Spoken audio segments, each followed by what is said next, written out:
The avant-garde people are works that are experimental or innovative, particularly with respect to art, culture, and politics. The avant-garde pushes the boundaries of what is accepted as the norm or the status quo, primarily in the cultural realm. The avant-garde is considered by some to be a hallmark of modernism, as distinct from postmodernism. Many artists have aligned themselves with the avant-garde movement and still continue to do so, tracing a history from Dada through the Situationists to postmodern artists such as the language poets around 1981. The avant-garde also promotes radical social reforms. It was this meaning that was evoked by the Smithsonian Olin Rodriguez in his essay L'artiste, les avant-industriel, which contains the first recorded use of avant-garde in its now customary sense. Rodriguez calls on artists to serve as avant-garde, insisting that the power of the arts is indeed the most immediate and fastest way to social, political and economic reform. Theories.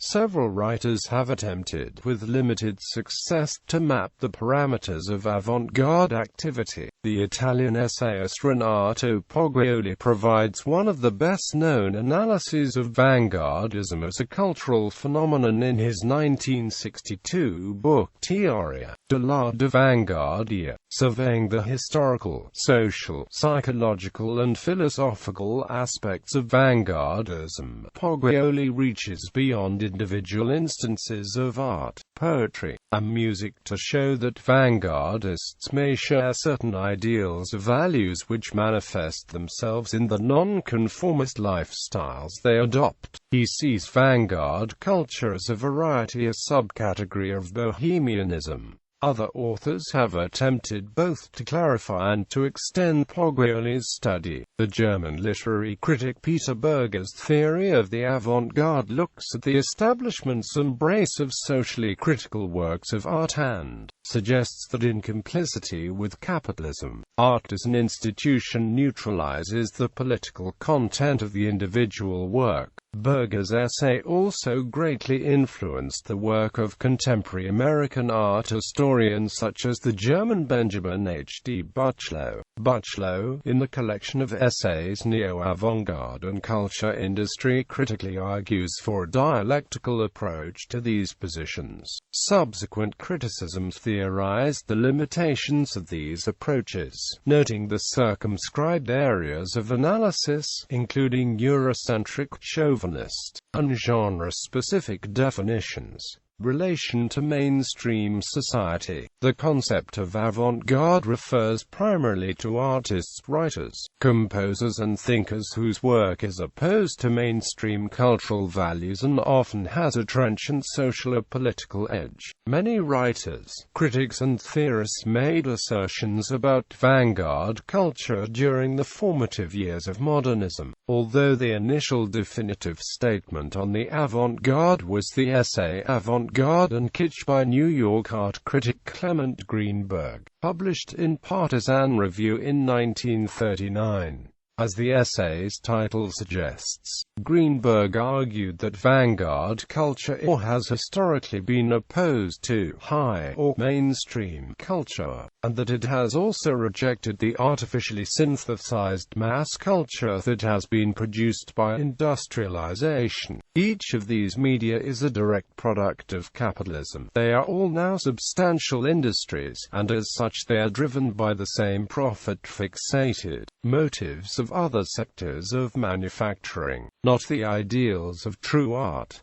For Greenberg, these forms were therefore kitsch, phony, fake to mechanical culture, which often pretended to be more than they were by using formal devices stolen from vanguard culture. For instance, during the 1930s the advertising industry was quick to take visual mannerisms from surrealism, but this does not mean that 1930s advertising photographs are truly surreal.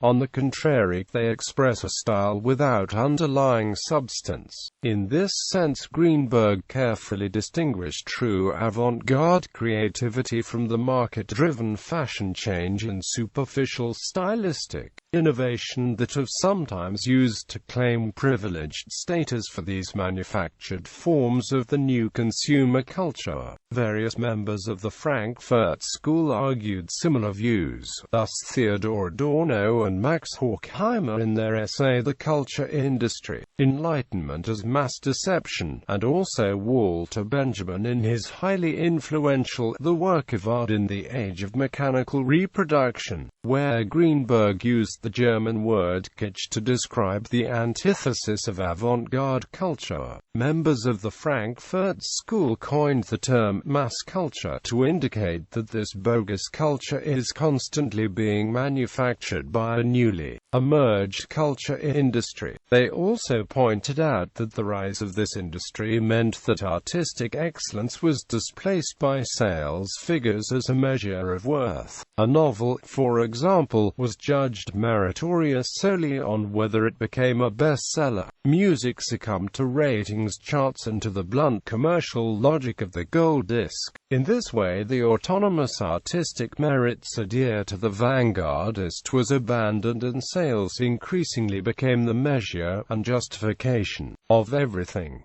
Consumer culture now ruled. The avant-garde is co-optioned by the global capitalist market, by neoliberal economies, and by what Guy Debord called the society of the spectacle, have made contemporary critics speculate on the possibility of a meaningful avant-garde today. Paul Mann's theory Death of the Avant-Garde demonstrates how completely the avant-garde is embedded within institutional structures today, a thought also pursued by Richard Schechner in his analysis of avant-garde performance. Despite the central arguments of Greenberg, Adorno and others, various sectors of the mainstream culture industry have co-opted and misapplied the term avant-garde since the 1960s, chiefly as a marketing tool to publicize popular music and commercial cinema. It has become common to describe successful rock musicians and celebrated filmmakers as avant-garde, the very word having been stripped of its proper meaning. Noting this important conceptual shift, major contemporary theorists such as Mattei Calanescu in Five Faces of Modernity, Modernism, Avant-garde, Decadence, Kitsch, Postmodernism, and Hans Bertens in The Idea of the Postmodern, a History, have suggested that this is a sign our culture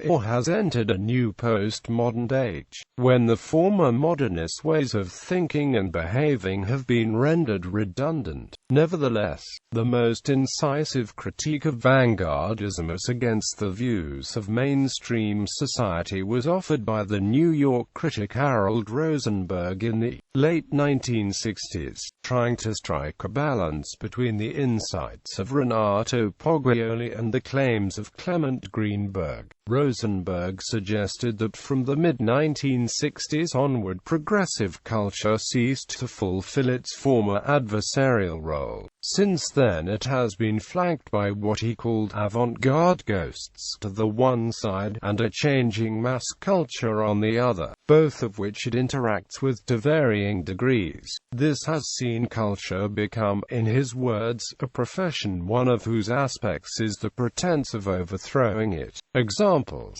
music. Avant-garde in music can refer to any form of music working within traditional structures while seeking to breach boundaries in some manner. The term is used loosely to describe the work of any musicians who radically depart from tradition altogether. By this definition, some avant-garde composers of the 20th century include Arnold Schoenberg, Charles Ives, Igor Stravinsky, Anton Webern, George Antheil, Alban Berg, Henry Cowell, Philip Glass, Harry Partch, John Cage, Morton Feldman, Richard Strauss, Karl-Heinz Stockhausen, Edgar Varese, and Yanis Xenakis.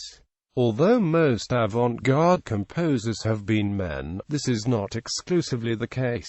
Women avant-gardists include Pauline Oliveros, Diamanda Galas, Meredith Monk, and Laurie Anderson. There is another definition of avant-gardism that distinguishes it from modernism. Peter Berger, for example, says avant-gardism rejects the institution of art and challenges social and artistic values, and so necessarily involves political, social, and cultural factors. According to the composer and musicologist Larry Sitsky, modernist composers from the early 20th century who do not qualify as avant-gardists include Arnold Schoenberg, Anton Webern, and Igor Stravinsky. Later modernist composers who do not fall into the category of avant-gardists include Elliott Carter, Milton Babbitt, György Ligeti, Witold Lutosławski, and Luciano Berio, since their modernism was not conceived for the purpose of goading an audience. Theatre. Whereas the avant-garde has a significant history in 20th-century music, it is more pronounced in theatre and performance art, and often in conjunction with music and sound design innovations, as well as developments in visual media design. There are movements in theatre history that are characterized by their contributions to the avant-garde traditions in both the United States and Europe.